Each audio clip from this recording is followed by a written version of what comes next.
Hello guys! Hello! This is for Aquarius. Okay Aquarius, welcome dito sa aking channel, Kapalaran 888 Aquarius.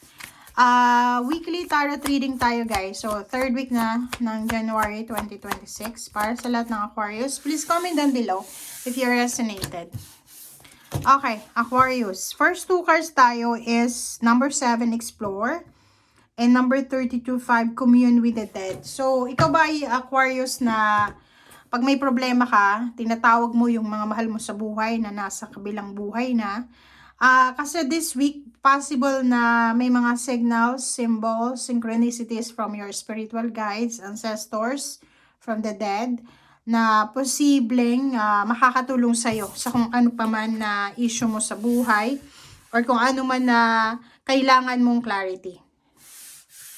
Meron dito na Aquarius na you're planning to explore relationship or travel. Meron dito sa inyo na ngayong linggo ay makakapag-isip ka na bakit ka hindi ko subukang mag-abroad or kang nasa ibang bansa ka na, bakit hindi ko kaya subukan na lumipat ng mas mayaman pa na bansa, parang ganun. So, you're ready or you are starting to explore yourself, the world, the universe, parang ganun.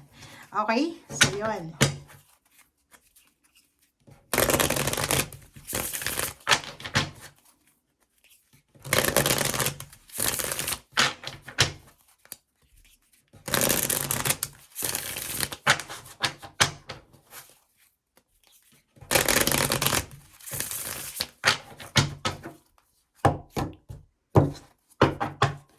Okay, Aquarius. First two cards tayo, 10 of Wands and 7 of Cups. So, yung dalawang barahan na to, sinasabi ng baraha sa'yo na may tendency ka sa linggong ito na ma-stress, ma-burn out because of obligations, duties, and responsibilities. And yung mga duties mo and yun, mga like sa business, kung may business ka, may trabaho ka, or sa pamilya, relationship, meron dito na posibilidad na ma-burnout ka talaga, mapagod ka, ma-over fatigue. But yung 7 of Cups dito sinasabi, you have the opportunity also na piliin na maging masaya, hindi mapagod, makapagpahinga. So, yung linggong ito, sinasabi ng barahan na nakadepende daw sa'yo, Aquarius, kung ano yung magiging everyday life mo sa week na to. So, nakadepende daw sa'yo. Kung gusto mong mapagod, nasa iyo yun. Kung gusto mong magpahinga, nasa iyo din yun. Okay? Okay, 2 Pentacles. Meron dito na Aquarius na sobrang workaholic. Pa-part-time, may full-time, may overtime, may weekends na work. It's because nag-iipon ka ng pera. It's because ang dami-dami mong plano for 2026. Maybe you're planning to get married, to start a family, to travel, to explore.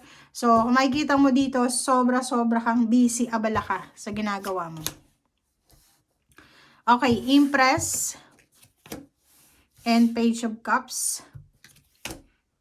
Reverse na, 9 of Swords. So, nakikita ko sa'yo dito na meron ditong ibang Aquarius na kahit sobrang abala ka, busy ka, you still have the energy na isipin kung ano yung magiging bukas mo. So, parang halimbawa, sobra kang busy, pero sa gabi, bago ka matulog, still nagmamanifest ka pa rin para sa future mo. So, sobrang inspired ka, motivated ka, aggressive yung approach mo sa linggong ito. It's because parang dumaan ka dati. So, medyo traumatic yung pinagdaanan mo, maybe sa love life or sa pera, sa pamilya, na parang yun yung naging dahilan kung bakit ka nagiging motivated, inspired, and aggressive sa approach mo. Lalo sa love life, na parang halimbawa galing ka sa broken family or sa broken relationship, heartbroken ka, and ngayon na may relasyon ka ulit, parang mas pinagbubuti mo na. Sa trabaho, ganun din. Siguro dumaan ka ng financial problems. Ngayon na may trabaho ka, parang binibigay mo na yung 101% mo. Alright. Four of Swords and Four of Cups. Yun. So, sinasabi ng bara sa'yo dito na kailangan mo daw ng balanse. Pahinga. Lalo doon sa mga 10 of Wands na Aquarius. Yung mga kahit pagod na kayo, pinipilit nyo pa rin magtrabaho. Kahit na antok ka na, gutom ka na, puyat ka na, still nag-overtime ka pa rin. So, you need to be careful. You need to take a rest. Okay?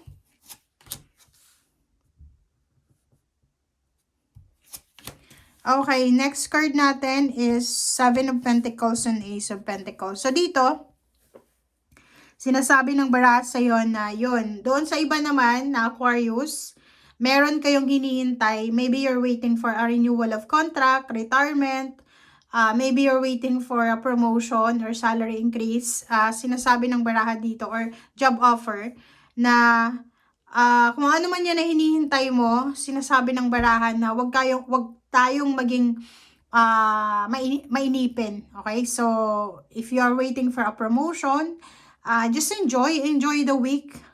Hintayin mo yung announcement, kanyan. Kung halimbawa na may hinihintay naman kayong kapamilya, relationship, yun na nga sinasabi ng bara sa atin na kailangan nating maghintay and magpasensya. Sinasabi ng bara sa'yo dito na kung may mga issues ka, emotional issues, or may mga away, gulo sa pamilya, or may mga may mga kakilala ka na nakikita mo sa social media na nagpo-post ang kanilang mga basura online, yung mga away, gulo, pinupost sa social media. Nakikibasa ka or nagbabasa ka, but you don't have the energy na makichismis, makibalita, kasi nakafocus ka dito sa pera. Mas binibigyan mo ng oras yung pag-iisip mo sa mga susunod mong strategy about sa money kaysa sa kahit yung iba dito, kung may relationship kayo, nakikita ko sa inyo dito na sobra-sobra kang kumbaga aggressive sa approach mo sa relationship. Yung parang ayaw mo nang magkaroon ng problema, the same sa nangyari sa past mo. So, trabaho ganun din.